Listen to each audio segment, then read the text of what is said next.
Purifying civil جیا ہمارے channel کو subscribe کریں۔ کا سلسلہ شروع کیا ہے۔ لوگ کہیں گے اس کا بینیفٹ کیا ملتا ہے، تو میں کہوں گا اس دیوانے کے دیکھ لو۔ یعنی جو 10 سال درسگاہوں میں پڑھنے کے بعد جو علم حاصل ہوتا ہے، 15 دن محفلوں میں مسلسل حاضری دینے کے بعد اس علم کا حصہ مل جاتا ہے۔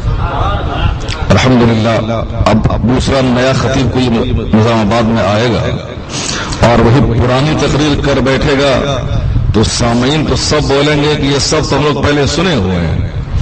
اب ظاہر سی بات ہے 15 دن لگاتار تقریر یہ کسی شہر میں ہوتی نہیں ہے، یہ صرف نظام آباد میں ہوتی ہے۔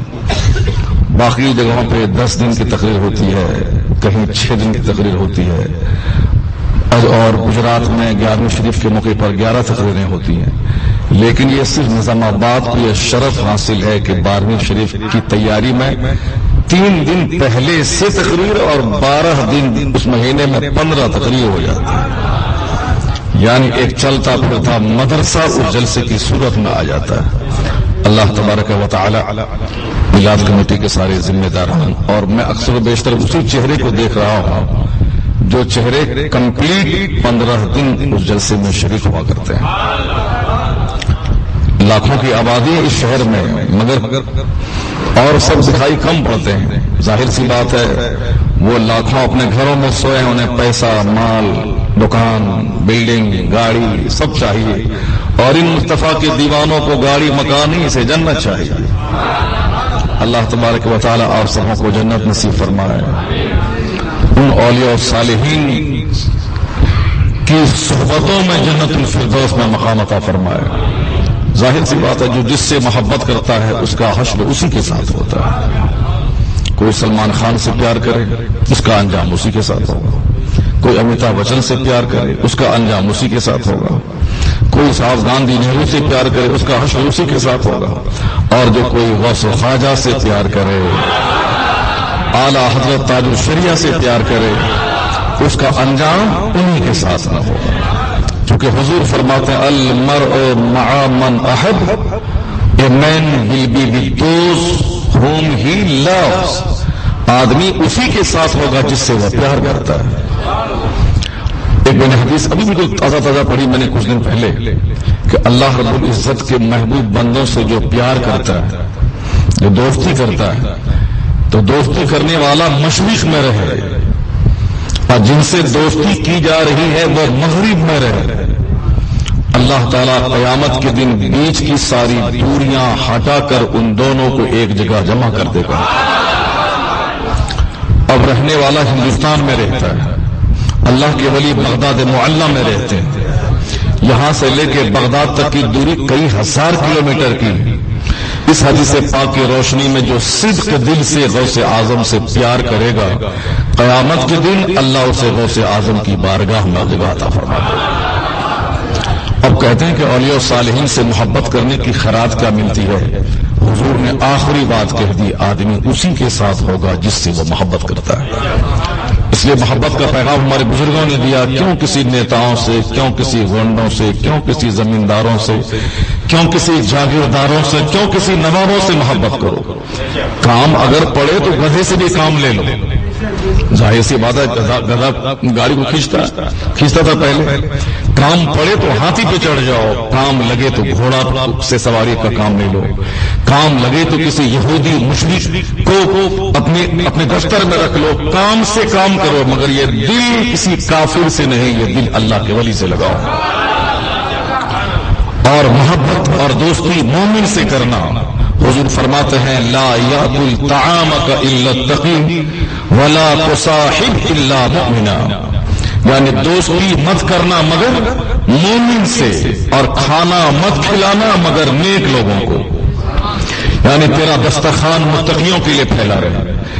یہ امید مت کرنا کہ دسترخوان پہ کوئی نیتا آئے گا تو مجھے مصیبت سے بچائے گا، کسی گونڈے کو میں بلاؤں گا تو سنکٹ کی گھڑی میں کام آئے گا، آج کل 90% مسلمانوں کی ٹینڈنسی یہی ہو گئی ہے، گھونڈوں سے دوستی کرنا، بڑے نیتاؤں سے دوستی کرنا، تھانے داروں سے دوستی کرنا، عید اور بقرعید کے موقع پر ان تھانے داروں کو بلا کے کھلانا۔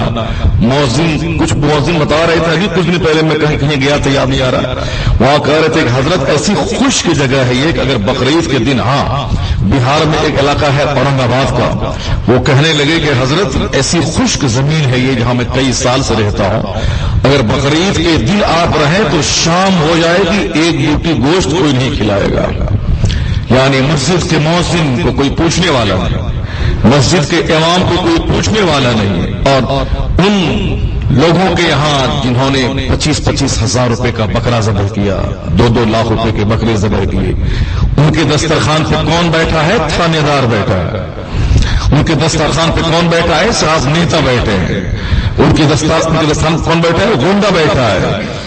تو اب تاکہ گونڈے ہمیں مصیبت میں کام آئے، کوئی میں کانٹریکٹ اور بزنس لے کے جاؤں تاکہ صاحب وہ ڈی ایم صاحب، وہ داروغہ، وہ بلاک ڈیولپمنٹ آفیسر وہ میرے کام آ جائے۔ اعلیٰ حضرت نے 100 سال پہلے کہا ہے، کیوں دوسروں پہ اعتماد کرتا ہے، کوئی ساتھ نہیں دے گا، ہم سبوں کو رضا مزدہ دیجیے کہ ہے بے کسوں کا سہارا ہمارا نبی۔ آقا علیہ السلام سے دل لگائے، اللہ کے محبوب بندوں سے دل لگائے، نیکوں سے دل لگائے، اولیاء و صالحین کی بارگاہوں سے دل لگائے، جو ان کی صحبتوں میں رہتا ہو ان کی ظاہری زندگی میں اسی طرح کا فیض ان کے وصال کے بعد بھی ان کی قبر انور سے ملا کرتا ہے۔ حضور مخدوم بہاری رضی اللہ تعالیٰ جو اولیاء و صالحین کے امام کہلاتے ہیں، وہ لکھتے ہیں کہ جس زمانے میں اللہ کے نیک بندے نہیں ملیں، اولیاء و صالحین نہیں ملیں، اس زمانے میں اولیاء و صالحین کی کتابیں پڑھ لینا ان کی صحبتوں کا مزہ مل جائے گا۔ یہ کون؟ جن کی مکتوبات صدی اور مکتوبات دو صدی، یہ دو زبردست کتاب جن کے بارے میں عام علماء کی رائے ہے کہ جو اس کتاب کو پابندی سے پڑھے گا مرنے سے پہلے پہلے ولایت کی خوشبو محسوس کرے گا، یعنی ولی بنا دینے والی کتاب۔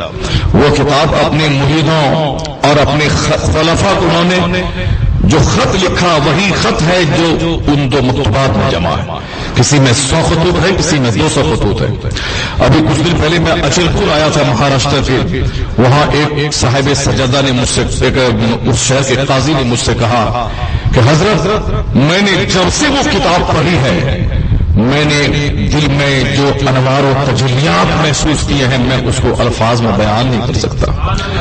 یعنی وہ بہت خوش تھے کہ اس کتاب کے پڑھنے کے بعد سلوک کیا ہے، تصوف کیا ہے، راہ طریقت کیا ہے، معرفت کیا ہے، حقیقت کیا ہے، وہ ساری باتیں مجھ کو اس کتاب سے ملی۔ اس کتاب کے لکھنے والے کتنے بڑے ولی تھے، راجگیر کے جنگل میں 15 سال تک یا 12 سال تک وہ محو عبادت رہے، پہاڑ کے ایک کھوہ میں محو عبادت رہے، آج تک وہ کھوہ موجود ہے۔ بالکل آدمی سمٹ کر اس کھوہ کے اندر جاتا ہے، وہاں صرف نماز